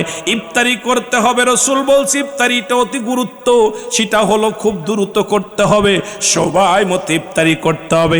4 নাম্বার হলো মুসলমান ইফতার সেহরি করতে হবে। আমার বাবারা আমার শুনে নাও, এই যে সেহরি করতে হবে খুব একদম বিলম্ব করে যখন দেখবেন করা হলো উত্তম মুসলমান সুন্নাত। আর উত্তম সময় হলো সময় মতো, ঠিক মতো, সময় মতো একদম তাড়াহুড়া করে ইফতার করা হলো সুন্নাত। আমার দেশে দেখা যায় অনেক মা বোনেরা আছেন, বিরাজ করছে তো করছে, মিসাক করছে তো করছে, আজান শেষ, নামাজও শেষ, উনি কলে এখন হাত মুখ ধোয়। আরে মা বোনেরা শুনে নাও, এই সময়টা খুব গুরুত্বপূর্ণ। এই সময়টা বাবা আদম আলাইহিস সালাম দোয়া করেছিলেন, রব্বানা যালামনা আনফুসানা ওয়া ইল্লাম তাগফির লানা ওয়া তারহামনা লানাকুনান্না মিনাল খাসিরিন। জোরে জোরে চিল্লায় বলা যাবে না আল্লাহু আকবার। রাসূল বলেছেন, এ মুসলমান শুনে নাও, এই 20টা ফজিলত আগে রোজার ফজিলত গুলো শোনো। ওই যে 5 নাম্বার হলো মাহে রমাদান মাস, এটা ওই গনিমতের লগে তুলনা করছে। এটা যখন আসবে, যার জীবনে এসে গেছে, খবরদার ছাড়বি না, বেশি বেশি করে ইবাদত করবি, এই মাসে বেশি বেশি দান খয়রাত করবি, বেশি বেশি নফল বন্দেগী করবি, বেশি বেশি সুন্নাত ইবাদত করবি, বেশি বেশি আল্লাহরে ডাকবি। কারণ এই মাসটা আগামী বছর আসতেও পারে নাও পারে। এই 5টা হলো মোট গুরুত্ব দিয়েছে মুসলমান নবীজি। এই 5টার মধ্যে শেষটার কথা শোনো। এই শেষটা হলো মোট 20টা ফজিলাত রয়েছে রে যুবক আমার বাবারা, আমার বিস্তারিত আলোচনা শুনে নাও। এইটা হলো মুসলমান, ওই সেহরি করতে হবে, সেহরি করতে হবে। আমার দেশের অনেক বাবারা আছেন এই ভুলটা করেন, ওই সেহরি করতে দেখা যায় ঘুমায় গেছেন। না রে বাজান না, রাসূল বলছে সেহরির শেষ সময় দেরিতে করবে, একটু দেরি করে করবে, কারণ সেহরিও শেষ, এই যে মাসানের সময় হয়ে যাবে। নামাজ জামাতে পড়বে পুরুষ, একাকার করে মহিলারা নামাজ পড়বে, নামাজটা পড়ে ঘুমায়া যাবে। ও মুসলমান শুনে নাও, এর একটা ভুল করি আমাদের দেশে অনেক বাবারা আমার, দেখা যায় এই সেহরিটা যদি কোনো ব্যক্তি না করতে পারে, রোজাও রাখে না। সেহরি করা হলো সুন্নাত আর রোজা রাখা হলো ফরজ, সেহরির সঙ্গে রোজার কোনো সম্পর্ক নাই। যদি সেহরি করেন, যদিও একটা খুরমা খাইতে পারেন, একটা খেজুর খাইতে পারেন, একটু পানি খাইতে পারেন, সুন্নাত আদায় হয়ে যাবে, উত্তম নেকি পেয়ে যাবেন।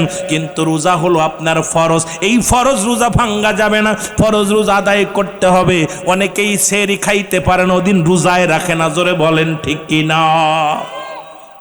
এটা পল্লীর মধ্যে বেশি ভুল হয়, এইটা নিয়ে বেশি গুরুত্ব দরকার আলোচনা, যেগুলো একান্ত প্রয়োজন, একান্ত জরুরাত, যে মাসলা মাসাইল নিয়ে আলোচনাগুলো প্রয়োজন।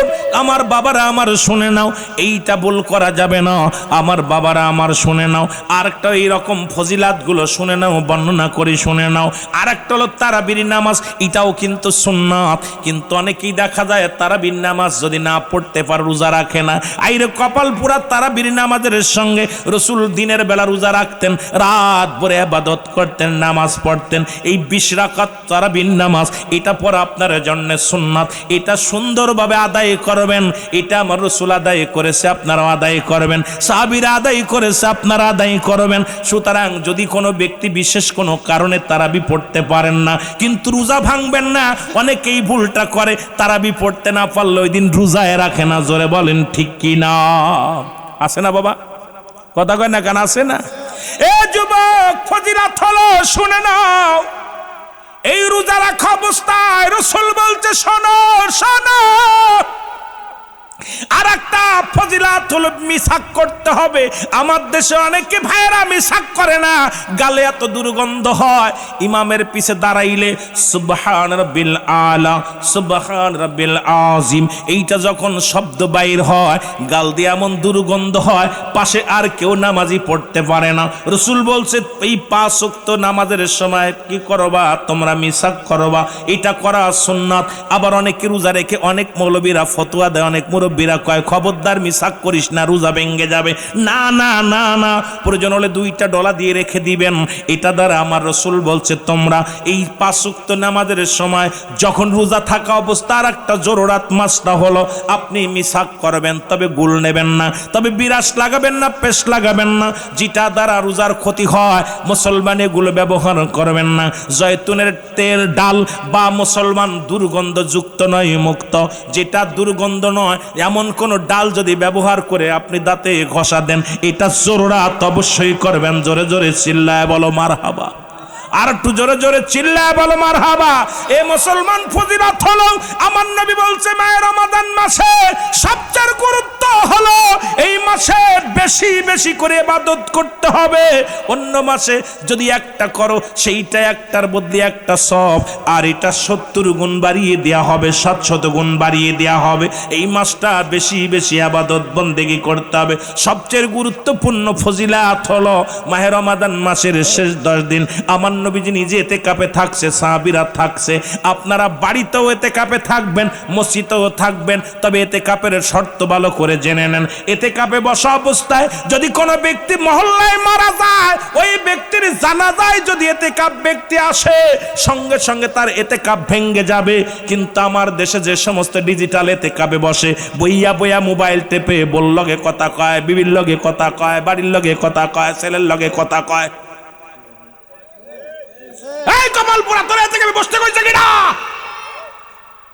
ইতিকাফে বসা অবস্থায় যদি কোনো ব্যক্তি মহল্লায় মৃত্যুবরণ করে, তার জানাজায় যাওয়ার সঙ্গে সঙ্গে মসজিদ ছেড়ে সে জানাজায় শরীক হয়েছে, সঙ্গে সঙ্গে ইতিকাফ ভেঙে যাবে। কিন্তু আমার দেশে দেখি ইতিকাফে বইয়া কিছু পারুক আর না পারুক ও গল্প করে, ও বয়া বয়া বয়া এমন ভাবে আবদ্ধ থাকে। ইতিকাফ শব্দের অর্থ আবদ্ধ থাকা, মরে যাওয়া, মৌ একদম নিজেকে নিজে বিলিয়ে দেওয়া। কিন্তু ইতিকাফে বসা অবস্থায় ও গল্প গুজব করতেছে, ও গান গাচ্ছে, ওর মতো চলতেছে। এরপরে ডিজিটাল ইতিকাফ, কথা বুঝেননি?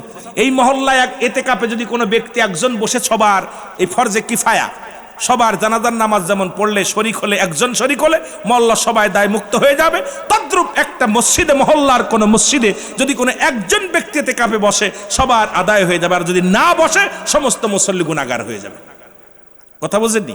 কিন্তু আমার দেশে যা ইতিকাফে বসে দেখি, ওই বৈশা দেখি যে বসে বসে মোবাইল টিপতেছে, এরপরে গল্প করে, বয়া বয়া টুকটুক করে গল্প করে, ওরে ঘাট ধরে বেড়ে দিবেন মসজিদ থেকে, দরকার নেই তোর ইতিকাফ, বেরো। এ মুসলমান শুনে নাও, রাসূল বলছে সবচেয়ে গুরুত্ব হলো, ফজিলাত হলো শেষের 10টা দিন ইতিকাফে থাকা, বদ্ধ থাকা। তারপরে গুরুত্ব হলো মুসলমান সবচেয়ে জরুরাত মাসটা হলো, শুনে নেন, রাসূল বলেছেন এই শেষের 10টা দিন বেজররাত দেখে দেখে ইবাদত করা। কারণ এই মাসটা ওই আপনি প্রথম কি করবেন, 21 রাত, 23 রাত, 25 রাত, 27 রাত, 29 রাত, এই বেজররাত দেখে দেখে আপনি কি করবেন, আপনি কদর তালাশ করবেন। এই মাসটা যদি, এই রাতটা যদি একবার আপনার নসিবে হয়ে যায়, 1000 মাসের চাইতে 1000 বছরের চাইতে উত্তম হয়ে যাবে। এই লাইলাতুল কদর যদি কারোর জীবনে এসে যায়, রে মুসলমান শুনে নেন, এই রাসূল বলছে তোমরা কদর খোঁজো, এই শেষ 10টা দিন বেশি বেশি করে ইবাদত বন্দেগী করো, এবং এই বেজর রাতগুলো খুঁজে খুঁজে আমল করো। ও মুসলমান শুনে নাও, শোনো, ফজিলাত হলো, আমার নবীজি বলছে এই 10টা দিন বেশি বেশি করে নফল নামাজ পড়বে, বেশি বেশি করে কোরআন তেলাওয়াত করবে, নিজে কোরআন পড়বে, অন্যকে পড়ার সহযোগিতা করবে, কোরআনের পাখিদেরকে ভালোবাসবে। কিন্তু মুসলমান শুনে নাও, এই 10টা দিন কিন্তু আমরা বেচা কিনা নিয়ে ব্যস্ত থাকি, বাজার ঘাট নিয়ে ব্যস্ত থাকি। রাসূল কিন্তু থাকেন নাই, সাহাবীরা থাকেন নাই। এই 10টা দিন বেশি বেশি চোখের পানি ছেড়ে আল্লাহুম্মা জিন্নি মিনান নার, আল্লাহুম্মা জিন্নি মিনান নার, জাহান্নাম থেকে মুক্তি চাবেন, জাহান্নাম থেকে মুক্তি চাবেন। আমার বাবারা, আমার ফজিলাতুল রাসূল বলছে ওই ঈদগার ময়দানে যাওয়ার আগে তুমি তোমার সদকাতুল ফিতরা এটা আদায় করে যাবে। ও মুসলমান, 20টা ফজিলাতের মধ্যে আর একটা গুরুত্ব হলো, সেটা তুমি সদকাতুল ফিতরা, সেটা তোমার পরিবার পরিজনের সবাই আদায় করিয়া পবিত্রতা অর্জন করবে। আমার মুসলমান শুনে নাও, দান খয়রাত বেশি বেশি, রাসূল বলছে বেশি বেশি দান খয়রাত করবে, মানুষকে ইফতার আর রোজাদারকে ইফতার করাবে। মুসলমান বেশি বেশি করে তৃপ্তি সহকারে খানা খাবে, তৃপ্তি সহকারে খানা খাবে। আমার দেশে কত গরিব, একটা খেজুর খাইতে পারে না, একটা কমলা খাইতে পারে না রে। আমার দেশের কত গরিব, একটু পানি খায়া রোজা ভাঙ্গে, একটু মুসলমান চাউল গালে দিয়া রোজা ভাঙ্গে। কত ধনী, লক্ষ লক্ষ টাকা খরচ করে, কত ধনী, কত রং বেরঙের খাবার নিয়ে। ও ধনী ভাইয়েরা শুনে নাও, এরে আল্লাহ রাব্বুল আলামিন প্রতিবেশীর হক আদায় করতে যায়া কোরআনুল কারীমের মধ্যে যাররা ব্যবহার করেছে রে মুসলমান। এর সেই প্রতিবেশীর হক যদি আদায় না করে তুমি ধনী কবরে চলে যাও, আল্লাহর কসম করে বলি রব্বি কারীমের কাছে জবাব দিতে পারবি না। রাসূল বলছে তোমরা বেশি বেশি করে কি করবা, তোমরা দান খয়রাত করবা, দান খয়রাত বেশি বেশি করবা। কোন আমাদের দেশে আর একটা ভুল করি আমরা, সেটা দেখি কেউ যদি দাওয়াত দেয়, আমরা ছোটবেলা দেখছি মুরব্বীরা পকেটে করে একটা খেজুর নিয়ে গেছে, চাউল নিয়ে যে খায়, পানি খায়, কয় রোজা কারুত দেব না, রোজা কারুত দিব না। খোদার কসম আপনি যে ব্যক্তি আপনাকে ইফতার করাইলো তৃপ্তি সহকারে, যা পারলো ভালো মন্দ ভালো করে খাওয়াইলো, এই ব্যক্তির আমলনামা থেকে আমি আমার ভাইরে খাওয়ালাম, আমার আমলনামা থেকে একটা নেকিও আল্লাহ নিবে না। আমার যে আমলনামা, আমার যে নেকি হয়েছিল এই সমপরিমাণ সব আমার ভাইয়ের আমলনামা আল্লাহ লিখে দিবে। সুবহানাল্লাহ বলেন না? কিন্তু আমার থেকে একটা নেকিও নেবে না। কিন্তু আমার দেশে অনেকে ভয় পায়, দাওয়াত দিলে চিন্তা সারাদিন রোজা রাখলাম, এখন রোজাটা ওকে দিয়ে দিব। কত এরকম বোকামি, এই বোকামি করবেন না খবরদার, কারণ এই বোকামি করা যাবে না। আপনি তারা তৃপ্তি সহকারে খাওয়াবেন, তৃপ্তি সহকারে খাওয়াবেন। আপনারা আব্দুল্লাহ ইবনে মুবারক, যার নাম আপনারা শুনছেন, আব্দুল্লাহ ইবনে মুবারক রসুলের একদম প্রত্যেক বছর মদিনা শরীফ জিয়ারত করতো, প্রতি বছর রওজা পাক জিয়ারত করতো। খুব খেয়াল করবেন। ছেড়ে দিব, ছেড়ে দিব। 12টা পর্যন্ত, 12টা পার হয়ে গেছে। আপনাদের কষ্ট হচ্ছে না? ভালো লাগছে, যদিও তাবারক নাই, তবে আমি কষ্ট পাইছি। ইবরুল ভাই, তাবারকের ব্যবস্থা আপনারা করতে পারেন, এর দুঃখ আমি, আমার কথা হলো অনেকেই দিন মজুরি মানুষ ভাই, কষ্ট যদিও হয় সবাই তো একরকম হবে না। যারা কর্ম করে তারা কষ্ট পাবে, আপনাদেরকে কষ্ট দিবে তারা। কেউ চুরি করবে, কেউ দুর্নাম দেবে, চোরের দুর্ফাদি দেবে, কতজন কত কথা বলবে। তাকাবেন না দিক দিয়ে। ভালো কাজে যত যাবেন তত আঘা বাধা আসবে, তত আপনাদের সমালোচনা করবে। কিন্তু এমনও মানুষ আছে দেখা যায় মাসে এক টুকরা গোস্ত কেনার ক্ষমতা নাই। এমনও মানুষ আছে, এই মানুষটা দুপুরে খাইছে, রাত্রে এখনো খানা ওঠে নাই। কারণ সবাই কর্মজীবী মানুষ, যদিও ঘর গোলা ভরা ধান আছে, কৃষক মানুষ। দেখা যায় বিবি বাচ্চা কাচ্চা সামলাতে যে রান্না করতে দেরি হয়ে গেছে, স্বামী চিন্তা করছে বিবি ভাত তো হয়নি, যাই ওয়াজ শুনে আসি। দেখা যায় ওয়াজ শুনতে এসে পেটে ক্ষুধা লাগতেছে, কষ্ট হচ্ছে, যার সময় এক লোকমা খাবার পৃথিবীতে কেউ কারোর খাওয়াতে পারে না, এক আল্লাহ খাওয়ায়। সমস্ত টন টন খাবার আল্লাহ খাওয়ায় মানুষ বান্দারে, কিন্তু এই বান্দারে, এই প্রাণীকে আল্লাহ খাওয়ায়। পৃথিবী রিজিকের মালিক আল্লাহ। সুতরাং আপনারা সবাই মিলে যদি কাজটা করতেন সৌন্দর্য হতো। যদিও করেন নাই, তবুও আপনারা হাজিরায় কম দেন নাই। যদিও 2-4 জন উঠে যাচ্ছে, বুঝতে পারছি উন্ডা আমার ভালোবাসতে পারে নাই, আর ভালোবাসলেও চিন্তা করছে রুহুল আমিন সিদ্দিকী কি আর কইতো, এখন আমরা চলে যাই। অনেকেই চলে গেছেন, কারণ মাঠটার মধ্যে থাকলে মজা লাগতো। দূরের মানুষ দাওয়াত করে আনছেন, আমিও আপনাদেরকে প্রাণের স্মৃতি বেশি ভালোবাসি। আপনাদের সাথে কেন যেন আত্মার সঙ্গে একটা টান এসে গেছে, এত ভালোবাসা। এই যে আমার রাষ্ট্র ছিল, এত কষ্ট করে আসছি, আমার কষ্টই মনে হয় নাই যে আমি আইসা আমার প্রাণের মানুষগুলো পাইছি। এই মানুষগুলো, ভালোবাসার মানুষগুলো যখন পাইছি, প্রাণটা জুড়িয়ে গেছে, প্রাণটা ভরে গেছে এই মানুষদের মধ্যে আসা পর। কিন্তু আপনারা ফাঁকি দিয়ে 2-4 জন চলে গেছেন, যান, আলহামদুলিল্লাহ, দয়া করুক আপনাদের। আগামীকাল যদি এই মাহফিলটা না পান, এই দিকটাকে বললাম আল্লামা কুতুবী রাহমাতুল্লাহ বয়ান করে, বান্দা যখন জাহান্নামের ভয়ে, কবরের ভয়ে খাস তওবা করে আল্লাহ বলে শেষ মোনাজাত, আখেরি মোনাজাত আল্লাহ বলে ডাক দেয়, আল্লাহ তার জিন্দেগি সব গুনাহ মাফ করে দেয়। সুবহানাল্লাহ বলেন না? আর একটু জোরে বলেন না সুবহানাল্লাহ। যেটা বলতেছিলাম, আল্লামা মুবারক, আব্দুল্লাহ ইবনে মুবারক প্রতি বছর রাসূলুল্লাহর রওজা জিয়ারত করে। এই বছর যখন যাচ্ছে, ছেলে ডাক দেয়, বলে আব্বু। কি বাবা? বলতে খুব খেয়াল করবেন, প্রতিবেশীর হকের কথা বলতে যায়, হঠাৎ করে কথাটা মনে পড়ে গেল। যদিও আমি ফজিলাত, 20টা ফজিলাতের কথা আলোচনা করছি, গুরুত্বপূর্ণ আলোচনাগুলো, যেগুলো খেয়াল করতে হবে। রোজা রেখে কি করণীয়, কি বর্জনীয়। আপনার রোজা রাখা অবস্থায় সবচেয়ে করণীয় হলো, রসুল বলছে তুমি রোজা রাখা অবস্থায় ঝগড়াঝাটি করবা না, ফাইসা কথাবার্তা বলবা না। যদি কোনো ব্যক্তি বলে তোমার সাথে জঞ্জাল করতে চায়, তুমি তাকে বলবা আমি রোজাদার, এটা শুধু বলবা। রোজা রেখে কখনো মিথ্যা বলবা না, মিথ্যা তো বলাই যাবে না। সবচেয়ে বড় গুরুত্ব আর একটা, রোজা রাখা অবস্থায় যদি আপনি মিথ্যা বলেন, আপনার রোজা ফেটে যাবে, রোজা নষ্ট হয়ে যাবে। রোজা রেখে মিথ্যা কথা বলা যাবে না, রোজা রেখে ফাইসা কথা বলা যাবে না। এগুলো সবই ফজিলাতের মধ্যে পড়ছে। মোট 20টা ফজিলাত, এটা নিয়ে আমার ওয়াজ আছে, দেখবেন ইউটিউবিতে ফজিলাত নিয়ে, রোজার ফজিলাত, রোজার বর্ণনা, বর্জনীয়, করণীয়, এ বিষয় নিয়ে অনেক বিস্তারিত আলোচনা আছে। এগুলো তো প্রত্যেক দিন করাও যায় না। যদিও আজকে একটা সুযোগ পাইলাম, দেখছেন কতদিক ওয়াজ, যে কতদিক ঘুরাইছি। একটা দিকে গেলে অনেক আলোচনা করতে পারতাম, কিন্তু সব দিকে একটু টাচ দিছি। একটা কারণ হলো যে পল্লীতে সব রকম মানুষ আছে, পিতামাতার নাফরমানি সন্তান আছে, সুদ ঘুষে আছে, অসংখ্য মানুষ আছে ভুলের মধ্যে।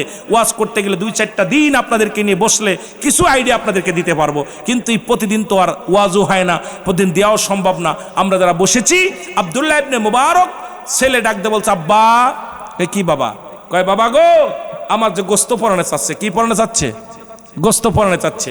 বলে বাবা কি হয়েছে? কয় বাবা, আমি মক্তবে পড়তেছিলাম, আসার সময় দেখি ওই বাড়িতে গোস্ত পাকাচ্ছে, ঘিরান, এত সুন্দর ঘিরান আসছে, আমি বাড়িতে যে চাইলাম, আমার দেয় নাই।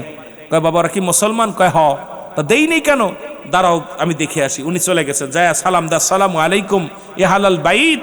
ওয়ালাইকুম আসসালাম। কে? আমি আব্দুল্লাহ ইবনে মুবারক। কয় মুবারক তুমি আমার বাড়ি আইছো? গরিবের বাড়ি, হাতির পাড়া, আপনি আইছেন, বসেন। বলে হ্যাঁ ভাই। মুবারক ডাকতে বলে ভাই তুমি কি মুসলমান? বলে জি। তুমি কোরআন পড়তে পারো? বলে জি। তুমি কোরআনের ভিতরে যারা ব্যবহার করছে কোরআন তুমি কি দেখছো নি? বলে দেখছি। বলে তোমার বাড়িতে কি গরুর গোস্ত আনছে? বলে হ্যাঁ। গরুর গোস্ত পাকাইছেন? বলে হ্যাঁ। আমার ছেলে আইছিল নি? বলে জি। আমার ছেলে কি গোস্ত চাইছিল? বলে জি। কেন দেন নাই? কয় না দেই নাই। কেন দিলেন না? আপনি কি কোরআন পড়েন নাই? কারণ আপনি যদি না দিবেন তাহলে কেন আপনি ঘেরানটা নাকে লাগাইলেন, প্রতিবেশীর হক নষ্ট করলেন? এত সহজ না বাবা। আপনি রমজান মাসে যায় ব্যাগ ভরে সদাই করলেন, মাছ গোস্ত কেনেন, আর ভ্যান চালক তাকায় তাকায় দেখের কল্লা তুমি আমারে গরিব বানাইছো, দেখা ছাড়া করণীয় আর কিছু নাই। দরিদ্র মানুষগুলো ডাক দে কয় রব্বি কারীম, ইমরুলরে তুমি ধনী বানাইছো। মাছ গোস্ত কেনে, বড় মাছটা কেনে, মুরগিগুলো কেনে, ওই কত বড় বড় রাজহাঁস কেনে, হাঁস কেনে, তুমি আমারে খাওয়ার তৌফিক দাও না। মনে মনে বড় কষ্ট পায়। এই রসুল বলছে তোমরা যখন রান্না করবা এমন কিছু গোপনে রান্না করবা যখন যেন মানুষের নাকে না যায় লাগে। বাজার যখন করবা গোপনীয় কায়দায় করবা, গরিবের নজরে যেন লাগে না। যদি গরিব মানুষ দেখতে পারে, যদি কষ্ট পায়, আমি আল্লাহ বড় কষ্ট পাই। এই জন্য বাজার করতে যা যখনই তুমি কেনাকাটা করবা গোপনে কিনে সঙ্গে সঙ্গে ঢুকায় রাখবা। আর যদি গোপন না করতে পারো ওই প্রতিবেশীরে দিবা, তারও তো পরাণে চাইতে পারে। কিন্তু আমার দেশের ধনীরা বাজারে যায় এমনভাবে কেনাকাটা করে, গরিব শুধু তাকায় দেখায়, চোখের পানি ছেড়ে কান্দার বলে আল্লাহ তুমি আমারে গরিব বানাইছো, তুমি আমার ভ্যান চালক বানাইছো, তুমি আমার রিক্সা চালক বানাইছো, তুমি আমার দিন মজুরি বানাইছো। আমি ওই বাজারগুলো করতে পারি না, সুস্বাদু ফল কিনতে পারি না। ও মুসলমান, ওই যখন আফসোস করে আল্লাহ বলে ডাক দিবে, ও ধনী, কিয়ামতের ময়দানে তোমার জবাব দেওয়ার মতো কোনো মুখ থাকবে না। তুমি দিতে পারো না, তুমি দান করতে পারো না, গোপনে করো। রান্না করেছো ঢেকে রান্না করো যেন প্রতিবেশীর নাকে যে না লাগে। তুমি মুরগি জবাই করে রান্না করো, ঘিরানটা প্রতিবেশীর নাকে যে লাগে। প্রতিবেশীর ছেলে ডাক দিয়ে কয় মা গোস্তের ঘিরান আসে রে মা। মা বলে বাবা ওই বাড়ির বার পাকাইতেছে। কয় মা রে কতদিন যে গোস্ত দেখি না। এই রসুল বলছে এই জন্য তোমরা ঢেকে রান্না করবা, কেমন কায়দায় রান্না করবা, এই রান্নার ঘিরানটা যেন প্রতিবেশীর নাকে যে না লাগে। আর নাকে যে যদি লাগে অবশ্যই তাকে না দিয়ে খাবে না, ওই প্রতিবেশীর হক আদায় করবা আগে। এই প্রতিবেশীর হকের ওয়াজ যদি করি আমার দেশে অসংখ্য অসংখ্য মানুষ ধরা পড়ে যাবে, আল্লাহর দরবারে জবাব দিতে পারবে না। জোরে বলেন ঠিক কি না? এত সহজ না, ইসলাম এত সহজ না। ইসলাম মামা বাড়ির মোয়া না যে খালি খাইলাম আর দাস গেলাম আর খাইলাম। ইসলাম মানা বড় কঠিন। আমার বাবারা মুবারক ডাক দে বলে ভাই তুমি কি দিলে না কেন? বলে ডাক দে বলে মুবারক আজ 5টা দিন হয়ে গেল আমার ঘরে কোনো চাউল নাই, আমার ঘরে কোনো ডাউল নাই।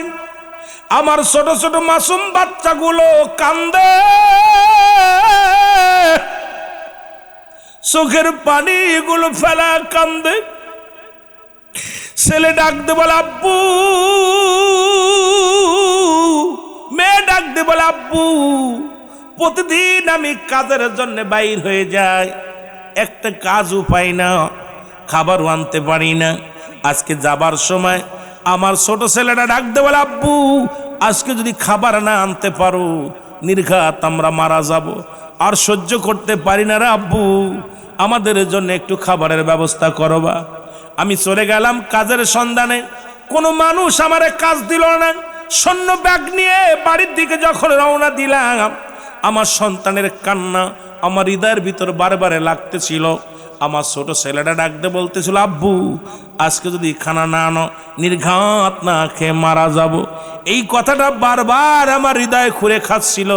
সহ্য করতে পারি নাই, কানতে কানতে আসতেছিলাম।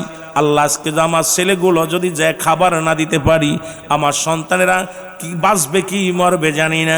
এই চিন্তা করতে করতে আসতেছিলাম, হঠাৎ দেখি একটা গরু মরে গেছে। এই মরা গরুর গোস্তগুলো শিয়াল কুকুরে ভাগ করে খায়।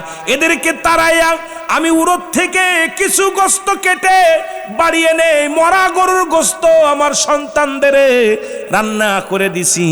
এই কারণে আপনি ধনী মানুষ, আপনার ছেলে আইছিল খাবারের জন্যে, আমি তারে দেই নাই, কারণ আমার সন্তান তো এখন জান বাঁচানো ফরজ।